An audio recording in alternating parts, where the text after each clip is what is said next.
Ô Sérgio, peguei aqueles cortes, né, a gente tem aqui acho que uns 4 minutos de cortes de falas do Eurico em 2002, que a gente consegue traçar um paralelo com o buraco que existe no Vasco no ano de 2022. Vou tocar aqui, a gente escuta e depois, se for o caso até de você falar, Maganha, para que eu quero comentar sobre isso. Eu vou colocar aqui o vídeo, beleza? No vídeo, vocês vão ver também as fotos da galera que estava presente no estúdio naquele dia. Os problemas todos que ocorrem, que vocês tomam conhecimento,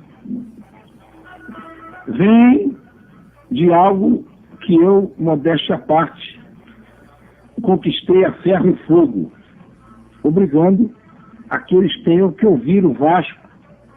Não é que o Vasco impõe a sua vontade, é bem diferente. É que eles sejam obrigados a ouvir a opinião do Vasco. Porque, em passado recente, eles faziam as coisas e não ouviam o Vasco. O Vasco não é vagão, eu já disse isso dezenas de vezes. O Vasco é locomotiva. Pode ser uma das locomotivas. Não tem que ser obrigatoriamente a locomotiva. Mas obrigatoriamente ele tem que ser uma das locomotivas. Vagão nunca. Uma hipótese.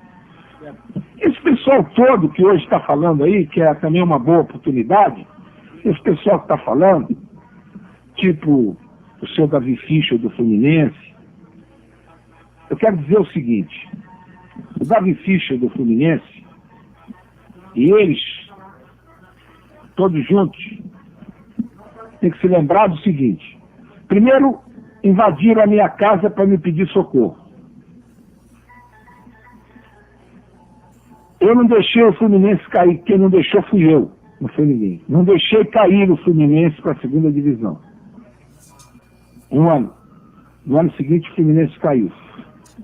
Depois caiu para a terceira. Quem puxou o Fluminense para a primeira fui eu, não fui ninguém, fui eu. Assim como puxei o Bahia também.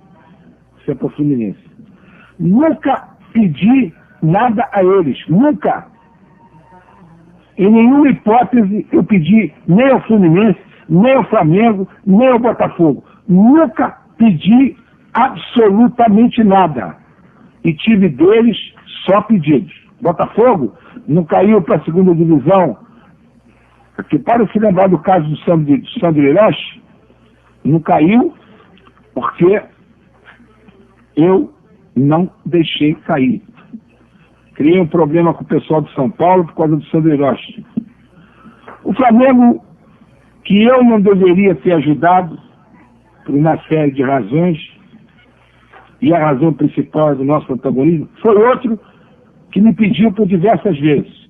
Ainda agora recente, que estava com suas contas todas bloqueadas, e foi por meu intermédio que as suas contas foram desbloqueadas. Então eu nunca pedi nada a eles, nada. E eles tiveram a coragem de ir para o rádio e dizer assim: regulamento vai ter que ser cumprido, nós vivemos uma nova era, como se aquilo fosse para atingir o Vasco, quando o Vasco não estava absolutamente necessitando disso. Agora, não me procurem, porque não vão me achar. No momento das maiores dificuldades do Vasco, as dificuldades que nós passamos, eu nunca pedi nada a eles. Nunca. Nunca fui pedir ajuda, nunca fui pedir: dá para você fazer isso para mim, dá para você evitar aquilo. Nunca.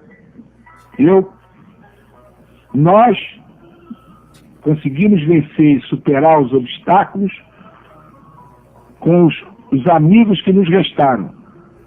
Mas vascaínos, fora do Vasco, não procurei ninguém.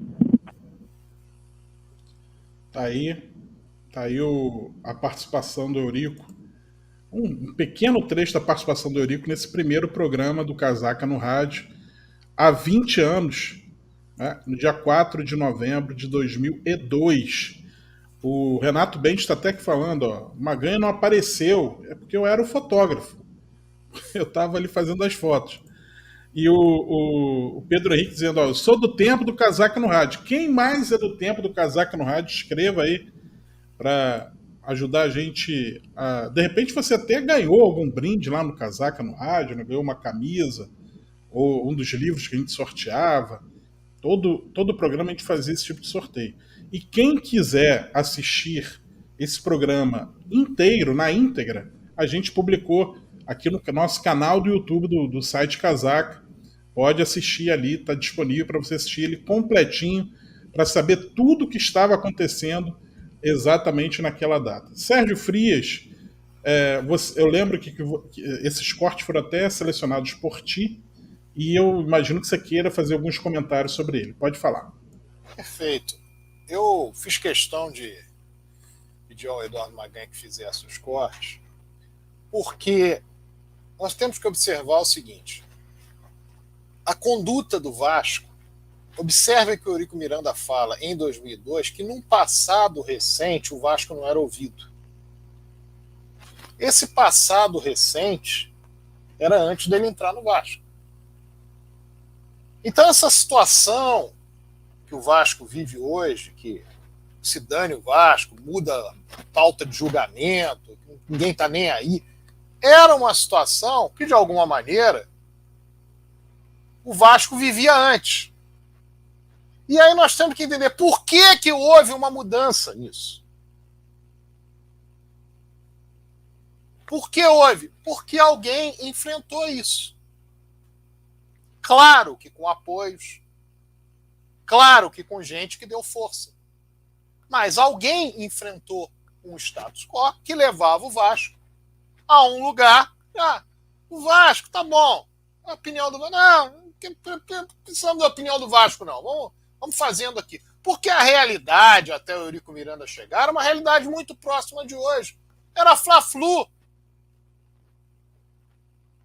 De 1969 a 1985, foi exatamente o último ano antes do Eurico Miranda assumir a vice-presidência de futebol do Vasco, o Flamengo e o Fluminense só não ganharam 3 campeonatos cariocas. 70, 77 e 82. O Vasco os venceu. Os outros todos foram eles.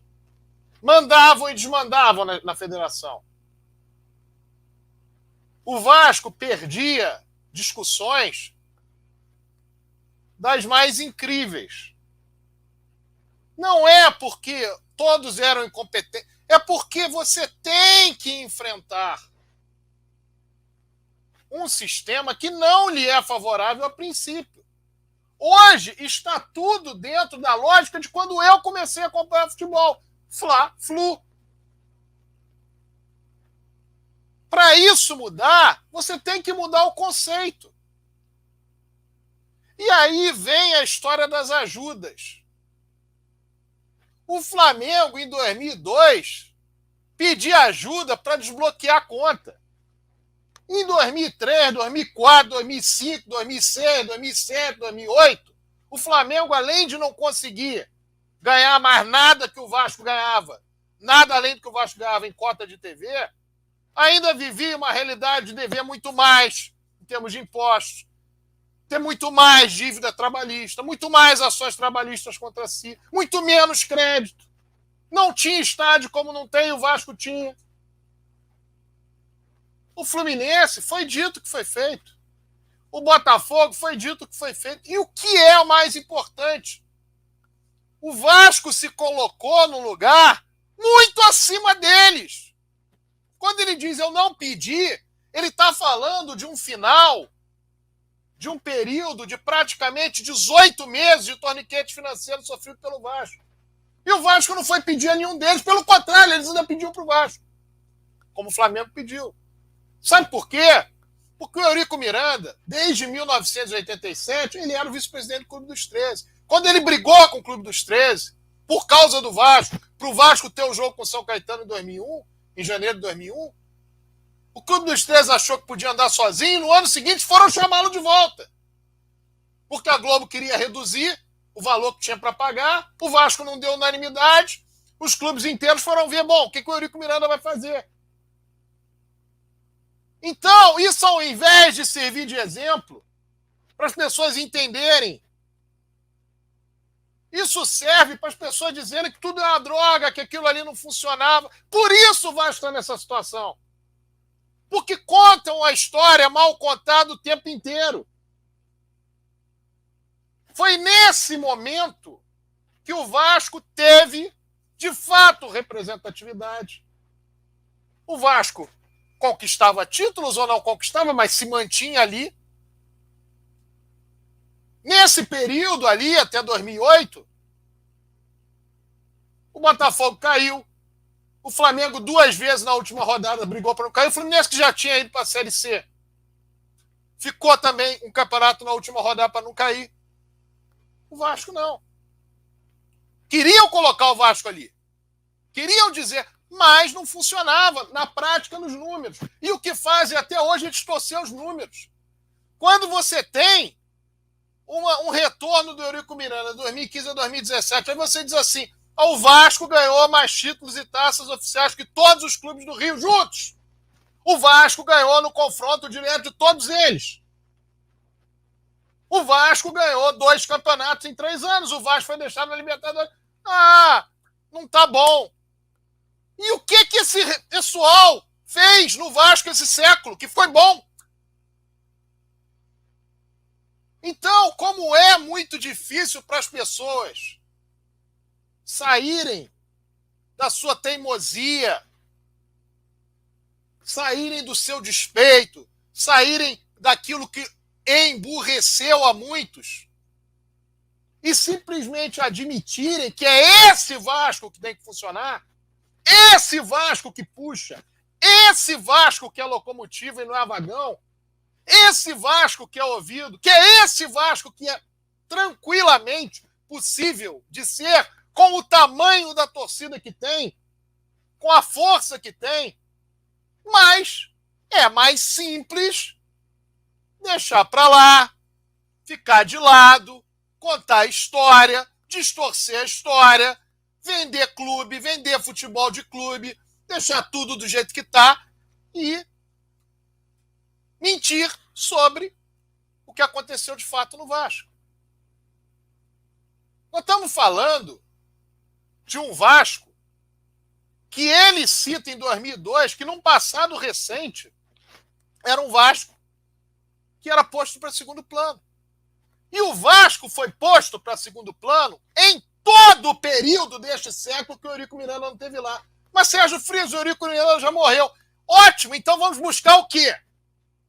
Vamos buscar, não é uma pessoa, não é alguém, pessoas que tenham a cabeça, tenham o sentido, o entendimento de que o Vasco é para ser ouvido, que o Vasco é para liderar, que o Vasco é para ser locomotiva, que o Vasco tem condição de superar o seu principal adversário, e não quem está resignado com outra coisa, e não quem já aceitou, que vende um clube por um tamanho, por um preço que não dá o orçamento do rival de um ano. É dessa gente que a torcida do Vasco tem que se afastar em termos de gestão. Porque essa gente pensa assim, vai morrer assim e quer que o Vasco morra e seja enterrado assim. Esse é o problema. Então que isso fique de lição, que as pessoas observem, comparem, vejam os fatos e entendam. Nós estamos há anos, não é só agora, em 2022, há anos, diante de escolhas, de opções. Ou nós optamos por essa turma, ou nós optamos por por gente que tem uma outra mentalidade em termos de Vasco, gente que saiba o tamanho do Vasco, gente que saiba até onde o Vasco pode ir, como foi. É essa a diferença. E se nós não entendermos que essa diferença é o futuro do Vasco, nós vamos continuar patinando.